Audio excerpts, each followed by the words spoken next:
Hello, all you crypto aficionados, and we got some news for you. We got to talk about a category of coins that might be going downhill and another category of coins that might be going up, up, up. So, what are these categories? Well, L2s might be in trouble, and you know what that means? L1s might be going up, non-Ethereum L1s, because they're going to might siphon some of that money from Ethereum. Why? Because there's a lot of talk about Ethereum forking, and they might go the app chain model, and if they do, then those L2s will be useless. So there might be some fear in the L2 community. Now, they could actually go Cardano's model, and that's why Charles Hoskinson and Vitalik Buterin might actually fight in Mortal Kombat, because the Cardano community is criticizing the Ethereum community, and it'll be very, very hard for the Ethereum community to switch over. But if they actually do go the app chain model, which they might, there's been some papers and notes on ethereum.org suggesting that, then you want to ditch things like Polygon, Arbitrum, and Optimism, and pick up things like Cardano, Solana, like HBAR and other L1s, because some of that money is going to flow. Remember, if they take the app chain model, there is no purpose for L2s at all. And since there's no purpose for L2s, some of that money is going to flow elsewhere. Now, some of it will be parachains of Ethereum if they go the app chain model. But I think some of the L2 money will flow into other chains. So look at the top non-Ethereum L1s, and that might be where some of that goes. So I would be investing pretty heavily in the non-Ethereum L1s right now, and I wouldn't sell all my L2s. Obviously, if I had L2s, like I'm not selling my Polygon, but I would be limiting my investments in L2s at the moment, because like L2s, like originally they were supposed to be like a temporary solution, and they might still be looking at it that way. They might still be trying to scale Ethereum different ways. It's just very, very hard for them to do. So they're kind of putting those plans on pause. I don't really know when they're going to take those plans up again. I don't know if they ever will take those plans up again.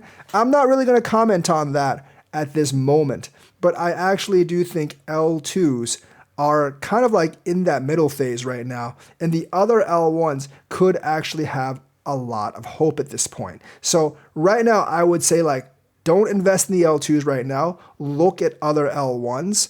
And I think that will actually suit you pretty well. Even if it doesn't happen, I think the other L1s will have really good growth. So there's not that much to risk, in my opinion. So right now, like which coins are hot, which coins are cold. L2s a little bit cold right now. L1s pretty hot right now. So that's what I have to say for that in terms of market analysis. So, crypto has been pretty boring lately, right? So, Cryptos R Us George has been trying to organize UFC fights among crypto personalities. I think someone said I was interested. Now, the thing is, the weight classes are going to be completely off. So, it's going to be hard. Like, one of them he's looking at is Ben Armstrong versus TJ, which I think would be extremely, extremely entertaining. But Ben Armstrong probably outweighs TJ by like 500 weight classes. So I'm not really sure how that actually works at all.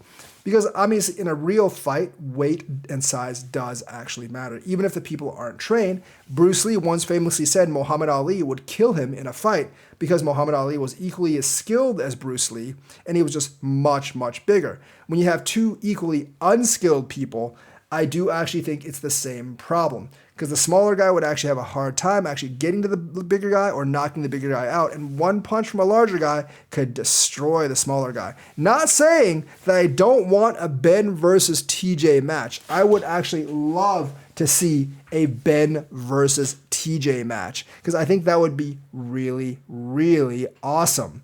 And I would tune in pay-per-view to actually watch that, maybe call the shots. Now, I wouldn't be able to live stream it because I would run into copyright issues.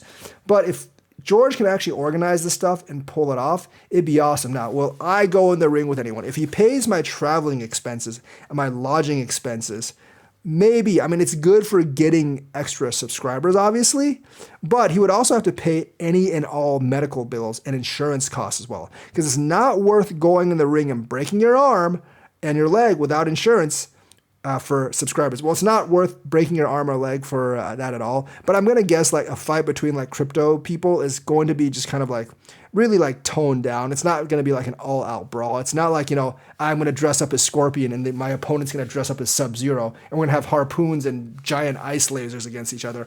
Although I have to admit that one is intriguing too. Like if you had BitBoy dress up as Scorpion and TJ dress up as Sub-Zero, and you gave BitBoy a harpoon and TJ some kind of like giant ice pike thingy, I think that would be extremely entertaining and maybe somewhat violent as well, because those two really, really hate each other. I think that should be the thing. It should be cosplay plus a real fight. Like imagine Scorpion versus Sub-Zero. Although I don't think like BitBoy actually looks like Scorpion. I don't know like which Mortal Kombat character he could actually play very well. But that would be extremely, extremely interesting. And then you have like Charles Hoshinson versus Vitalik Buterin, although I think that would be a very, very one-sided fight towards Charles Hoshinson. So it's going to be very interesting to see if Cryptos R Us can actually pull any of this stuff together. But I think he's actually kind of serious because crypto is kind of boring right now. And we're all having trouble attracting viewers, including Cryptos R Us. If you look at his subscriber account,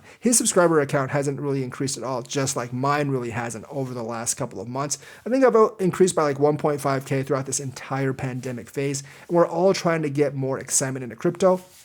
And I do think these fights are going to be very, very very entertaining. And I do think a decent amount of people would actually watch because, like CR Us, he has like a really big audience. But I think like if like big personalities in the crypto world actually like were to fight, I think like a showstopper would be Brad Garlinghouse versus Gary Gensler.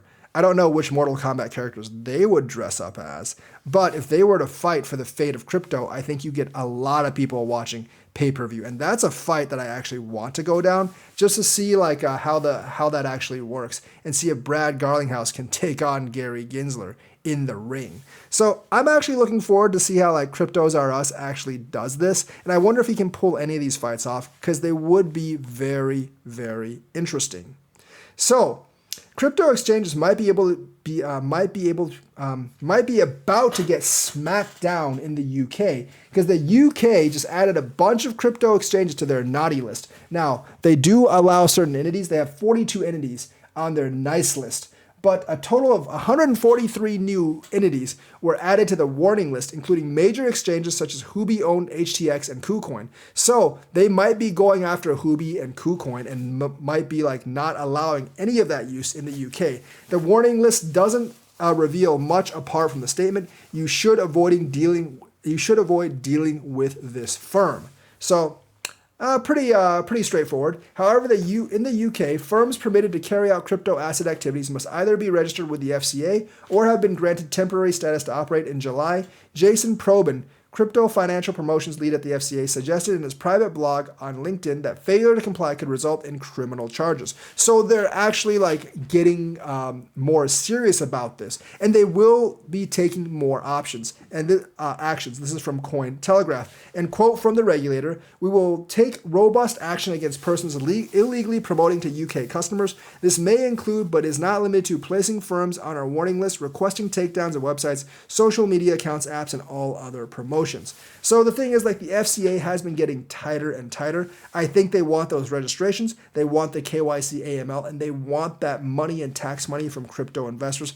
I think their main concern, part of it is scams, but I don't think it's all scams. I think they don't want people to use other exchanges that don't report to them so they can get away with tax evasion and money laundering. So if you're using those in the UK, I think they will actually be monitoring those more and more. And those exchanges might actually be shut off. And I've been hearing stories about how people have been locked out of their accounts because of that. Because a lot of these exchanges don't officially support some of these countries, but on the side, they actually do. They won't block people from these countries unless the authorities start coming after them, and then they will actually block your account. So it's always a big risk to use these exchanges in countries where they're technically not allowed because they're always under legal pressure and legal threat. But it looks like the UK is really clamping down on which exchanges you can actually use. And the thing is, like, Binance is actually returning to the UK, so you'll probably soon have more options than you do have now. So this might not be such a big deal right now.